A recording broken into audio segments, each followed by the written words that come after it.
Hey Internet, this is Nate, and welcome to a standalone episode of Vampire Survivors. We're going to be doing this as, something to do while I am chilling at home. So we're going to go sans camera, we're going to actually use in-game music, and we're going to do a starter weapon challenge run with Game Killer. And I was just thinking about, the three obvious ones we already tried, which is Clarici, Porta, and Ambrojo. They're obvious because they start with like extra stats. But there are characters that don't really rely on, getting stats over time. Like even Gennaro, he's done at level 1. Poe, done at level 1. Some of the others, obviously not. They get benefits over time. So those ones probably not so useful. But there's a lot that just like at level 1 they're already pretty good. So I thought it would be fun to try. I mean, there's always like crazy stuff with like Divano Gallo, but we're not going to do any of that nonsense. What I don't know is if these characters can actually take on the Bone Zone, because a lot of them rely on the cooldown reduction, and I think not having cooldown reduction might make it not possible to do some of them. Also, like Gennaro with knives, like knives are good up to a certain point versus like whip, which is just generally good. Also, the fact that you take Game Killer means you cannot take accessories. So you have to think of a character that's actually good enough without needing all of the extra accessories. So even thinking things like Marabio, Mina, Gaines. Gaines is probably pretty trash. To see which ones can survive. The other one I also kind of want to retry is Lita. Anyway, I'm saying all this to say, like, I think there are more characters that could possibly do starter weapon challenges with Game Killer than originally thought. In fact, I'm wondering. So Lita. The hard part with Lita on the Bone Zone is that she's so, I don't know what Lita. I think Lita's got to be a boy. I'm going to assume Lita's a boy. Is that he's so damn slow. So he just dies to the Reaper, and there's not really anything you can do about that. Red Death, probably more feasible, but we did this before and it was pretty tough. Mina could be interesting. The problem with Mina is that you get this weird... No, but maybe that would work. But you get this weird thing where like sometimes the area is really small and sometimes it's really big. But I think like maybe this could be okay. Let's at least give it a try. We're going to turn on hurry mode again. We can turn on... Oops, not boss rush. We can turn on hurry mode. We can keep on limit break. It doesn't really matter because we're not going to level anyway. But let's just see how this goes. I don't know that this will work, but I think it's possible. Because we can get Silent Old Sanctuary as our second thing. We have healing from the whip. We could get beginning to get a third whip strike, or to get 3 more whip strikes. So basically doubling the whip strikes. And we can run up and grab the area and duration early on. We could also grab the regen and extra health. So it might be possible. I don't know. Seems like it's worth a shot, because whip is just very, very powerful. It heals you, has a really large area, has decent knockback, actually like legitimately good damage. Speaking of which, I'm going to turn on damage numbers here. All that to say that I think that this is definitely a possibility for a way to do the run. But we'll see if I'm right. I could be very wrong about this. The only issue is like, because we already have an evolved weapon, the chests don't really do very much. We could save the chests and take like, instead of taking beginning, we could take something like the Gold Frenzy Arcana, and then using the Gold Frenzy Arcana, we could try to sustain using chests. It's also an option here. Okay, so there's the boss. I want to avoid killing him immediately. Let's grab this. This is the only thing we can level right now. And yeah, let's see if we can kill this guy. Now, I think a lot more characters could do other maps. Like, I think many characters, for example, could do like the library or the forest, because there are on-ground pickups that can allow you to get value out of the chests. It's really Bone Zone that's tough because you only have the rings and the what are they called? The rings and the sword hilt or whatever. Miragio. Is it Miragio? One other thing I'll note is I do have Curse turned off right now, because otherwise I think it's not possible with many of these characters. Now, if we play this and it does work, we could try pumping up the Curse and seeing if it still works, but I think even just getting this done without Curse is still pretty interesting.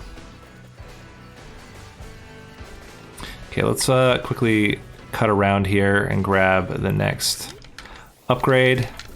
Again, getting the extra area is really the big part. It's not really the duration, because it doesn't really have a duration, but I mean, we're increasing the area by, you know, solid, is it 3%, 5% per level? I can't remember.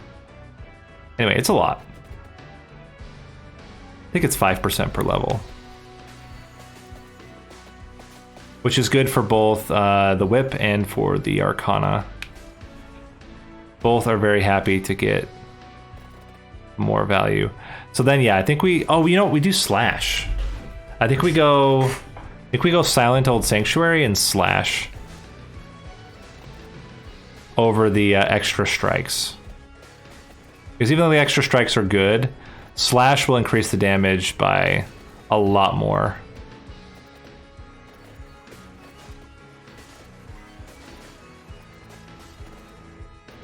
Okay, how close are we to the extra Arcana? We're not close at all.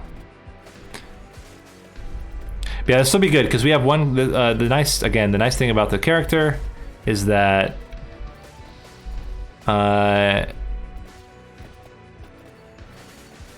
he doesn't get any value from leveling.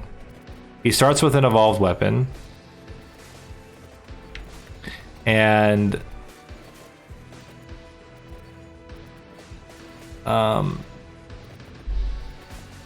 he does get like lower cooldown plus the bigger area plus the bigger damage. So I think all of that fits well into this type of challenge where we're trying to stay at level 1 and still be very effective. Keep in mind that the Bone Zone is not the best map to do these kinds of challenges, only because the enemies don't scale off of levels to the same degree as they scale off of time. So actually, the staying at level 1 doesn't really help. That's one of the reasons why like library and forest can become very, very trivial with Game Killer, because the later waves just melt due to the fact that you have such a low level.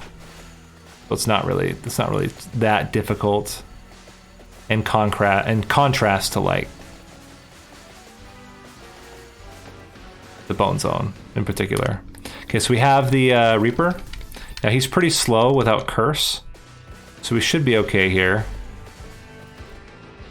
I mean, I'm definitely considering the sustain option. There's always a sustain option where you don't... My gosh, the damage is so low.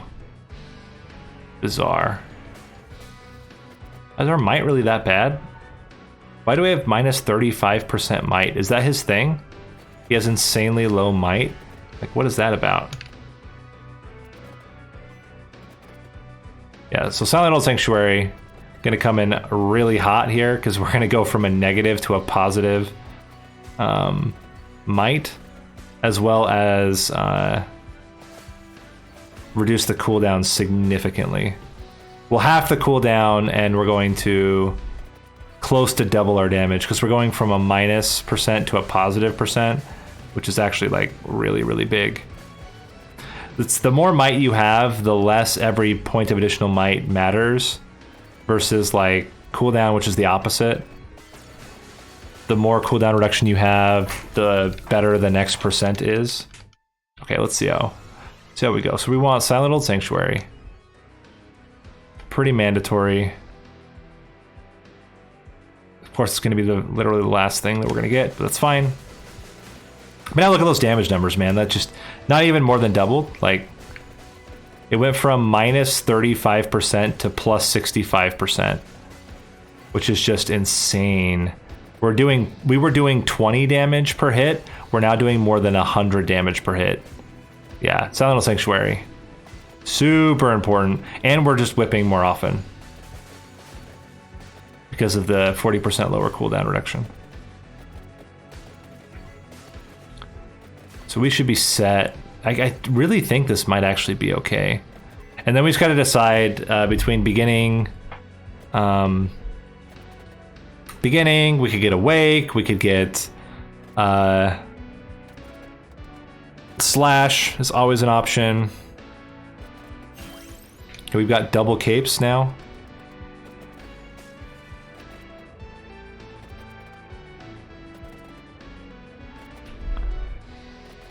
Let's get some extra regen and health. Don't mind if I do. Excellent. So it's 0.1 per, so we're gonna get plus 0.9 and plus 45% HP. That's not bad.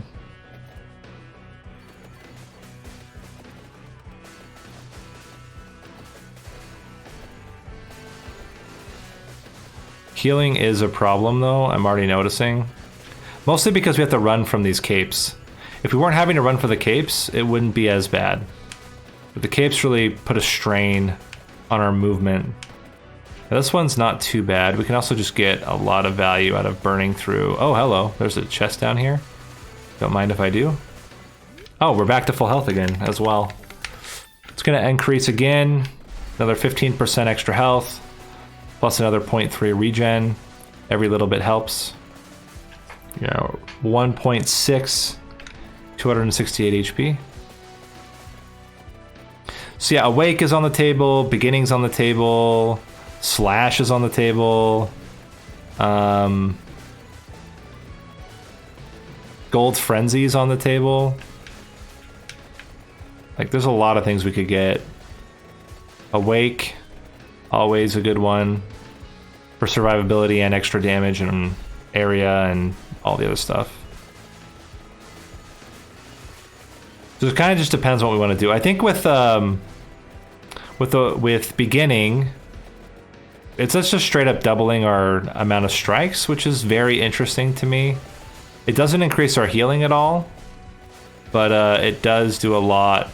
Oh, we have another one. I can grab some extra healing there. Love it. So now we're at max. Doesn't increase our healing at all, but it does increase our damage on individual enemies as well as on attacking more enemies, because the every strike is a little bit more vertical than the last one.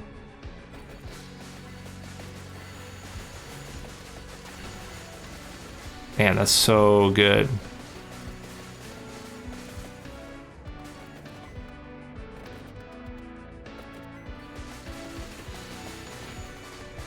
Problem is the dudes are getting tankier, and we're not doing any more damage over time.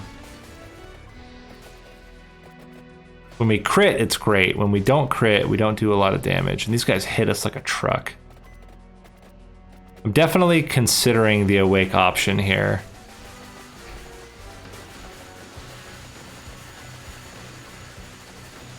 I'm really... Oh, hey, we killed one. I'm really unsure that...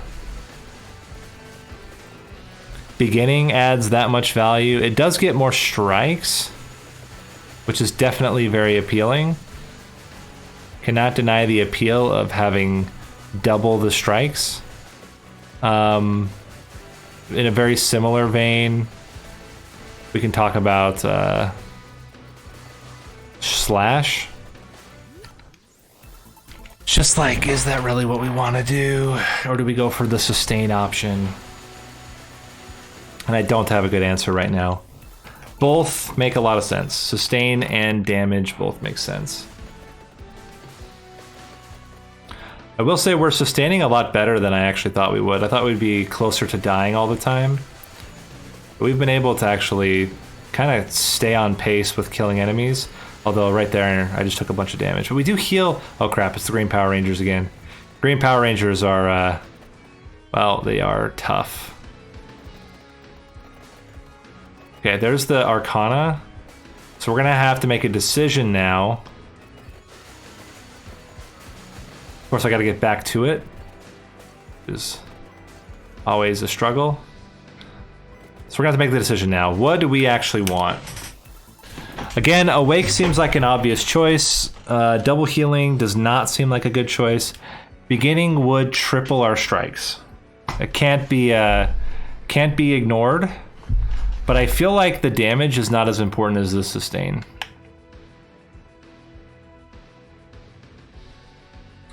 So then for me, it's a toss-up between Awake, which gives us 3 revives.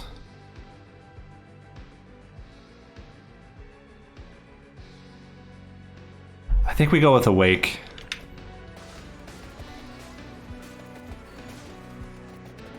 It might have been the wrong choice, but it's the choice that I made. Okay, this is not a scary wave.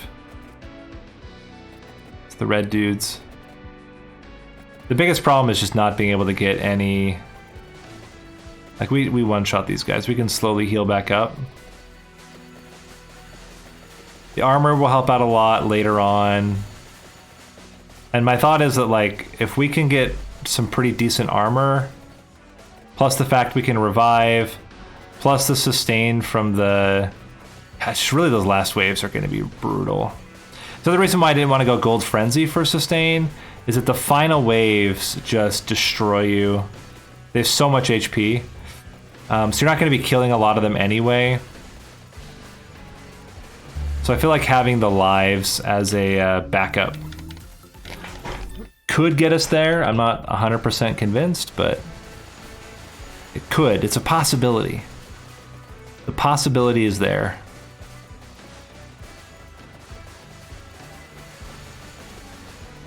Oh my gosh. Stressful.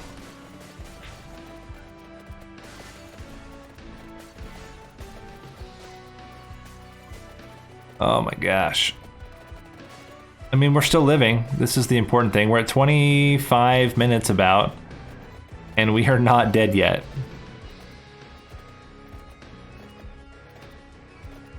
We're almost back to full health. Oh, okay, we got Green Power Rangers again. Green Power Rangers, always a tough time.